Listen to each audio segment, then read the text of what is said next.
मुझे भी ये मेरे बहुत फेवरेट थीम है कि बच्चों को व्यक्त करना सिखाना एक छोटी उम्र से, जिसके कई बार उनको अवसर नहीं मिलते, and because you don't get opportunities to express और द फ्रीडम टू एक्सप्रेस। घर में करते नहीं हैं, अगर घर में नहीं करते हैं और क्लासरूम में करते नहीं हैं, बैक बेंचर शब्द वहाँ से आ जाता है। हाँ। आप टीचर से छुप रहे हैं कि हमसे सवाल न पूछ लिया जाए कि कुछ बोल दिया जाएगा, और फिर आप धीरे धीरे वो आपकी वही आपका बीइंग बन जाता है। तो आप फिर जब आपसे मीटिंग में कुछ पूछा जाएगा तो आप शायद ठीक से जवाब नहीं दे पाओगे, आपके मन में सब चल रहा है। तो एक तो आपके थॉट्स की जो स्टोरी टेलिंग है, आपके थॉट्स को कोलेट करके एक ऑर्डर में अरेंज करना और फिर उनको व्यक्त करना। तो चाहे वो कोई फिल्म का नरेशन कर रहा हो, या कोई मैनेजर अपनी नई फैक्ट्री डालने का प्लान बता रहा हो, या कोई पॉलिटिशियन स्पीच दे रहा हो, या कोई टीम मेंबर एक न्यूज़पेपर के ऑफिस में एक स्टोरी आइडिया बता रहा हो, अगर आपने व्यक्त करना सीखा बचपन में या नहीं, ये एक मेरी नज़र में मेक और ब्रेक बन जाता है आगे। True. और इस जैसे प्रयोग, इस जैसे अवसर, ये सिर्फ एक क्रिएटिव अपॉर्चुनिटी नहीं है, ये लाइफ चेंजिंग अपॉर्चुनिटी है। हाँ, ये होनी भी चाहिए। हाँ। अरे पता नहीं हमारे देश में ना प्रॉब्लम पता क्या हो गया है, मुझे लगता है कि बच्चों को लेकर ना समर वेकेशन ना वो कैंप बहुत इम्पोर्टेंट होता है, पर वो कैंप को ना फैशन बना दिया। My son goes to summer camp. Actually वो समर वर्कशॉप इतना important part of your life, of your childhood. Absolutely. जो आपको वो चीज़ें वो बताई जाएंगी, जो आपको एक्सपोजर मिलेगा, जो आपको घर पे नहीं मिल रहा है, वो बहुत ज़रूरी है। जो आपने बोला ना, आपको जैसे एक्सप्रेस करना, वो सब बहुत ज़रूरी है बच्चों के लिए। बट इसलिए मैं जितने भी लोग जो बच्चे की बात हम कर रहे हैं ना, मैं सिर्फ उन पेरेंट्स को बोलना चाहता हूँ कि यार बच्चों को फोर्स मत करो एक्टिंग में आने के लिए। उनको एक समर कैंप वर्कशॉप में डाल दो, उनका इंटरेस्ट खुद ब खुद डेवलप होने दो। हम नहीं, अभी होता है कि कुछ माँ बाप को मैं देखा, उनको खुद एक्टिंग करना, मेरा सपना है मेरा बच्चा एक्टर बन जाए। मैंने कहा आपको बनना था ना एक्टर पहले। नहीं, मैं अपने सपने को अपने बच्चे के थ्रू देख लूँ, कि मुझे लगता है ये सब बेकार की बात है। हाँ बिल्कुल। कि मैं दो तरह के लोगों से बहुत नफरत करता हूँ। जैसे मुझे कोई लड़के यंग एक्टर मिलते हैं college pass out, so it's my father to see me, my father dream to see me as an actor. I said no बेटा, don't use your father's name, it is your dream. You are using your father's name. Don't emotionally blackmail me. बहुत लोग होते हैं ना, बहुत चलाक से बोलते हैं, ऐसा मेरे बाप का सपना है कि मुझे एक बार बाप ऐसा कोई, तेरा बाप अगर तो खुश है, if you also doing a small job and making decent money, if you're happy, your father will be happy. Correct. किसी का बाप किसी को फोर्स करके नहीं बोलेगा तू ये कर, एक्टर बन। नहीं, खुद की चॉइस होती है। सेम में बच्चों का था, पेरेंट ने ना बच्चों को बहुत फोर्स करना शुरू कर दिया। एक से नॉर्मल ऑर्गेनिक वर्कशॉप में उनको डाल देना चाहिए।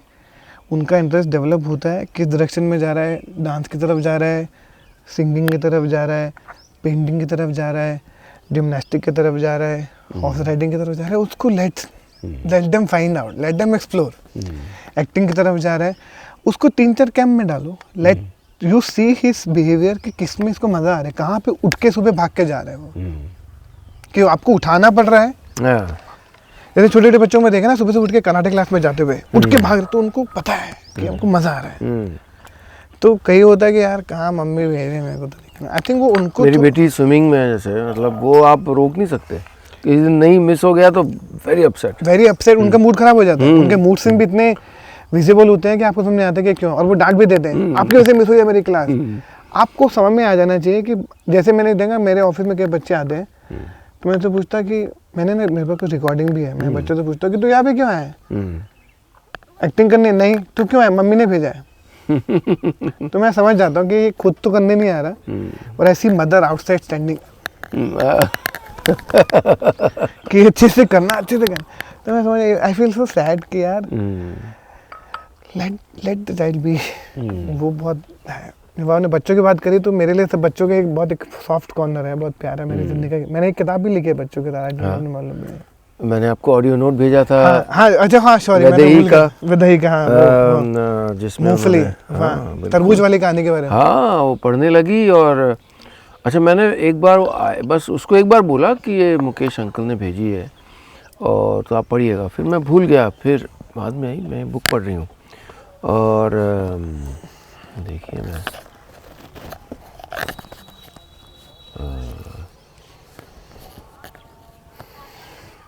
भाई मुकेश वैदेही तुम्हारी किताब पढ़ रही है और वो एक फीडबैक देना चाह रही है।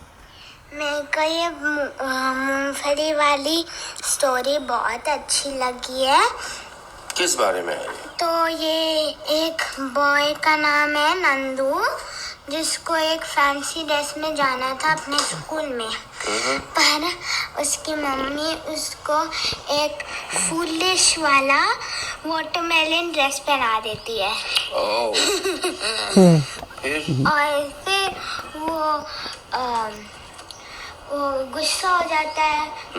उसको एक प्रिंस बनना था, किंग बनना था, पर उसकी मम्मी ने किंग वाला कॉस्ट्यूम नहीं बनाया था, उसने फुलिश वो वाटरमेलन वाला बनाया था। तो फिर उस ये पढ़ी है आपने थोड़ी सी कि नहीं? हाँ, थोड़ी सी पढ़ी है।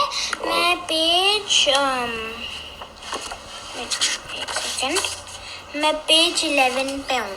That's nice. हाँ, और फिर वो उसके दोस्त उसके ऊपर हंसते हैं, और फिर उसकी मम्मी ने बोला था कि मैंने ये तुम्हारे भैया के लिए बनाई थी, जब वो छोटे थे उनने ट्रॉफी ली थी ड्रेसिंग की कंपटीशन में। Very nice. हाँ, और मेरे को ये बहुत अच्छी लगती है। I'm sure Mukesh uncle will feel nice. Very very very nice. मैं हर्ट, मैंने बहुत मजा आया था फिर। तो वो ये कहानी भी ना बच्चों से ही आई। ये मेरी नेहा करके दोस्त है, नेहा सिंह, उसकी कहानी है ये कहानियाँ का लिखने का आइडिया बच्चों से ही आया है, क्योंकि जब भी मैं बच्चों के साथ घूमता फिरता, इतने वर्कशॉप में, इतने ऑडिशन, इतना कुछ करता हूँ, तो ये वहीं से देख देख के कुछ ना कुछ चेहरे बनते, आइडियाज आने लग जाते हैं।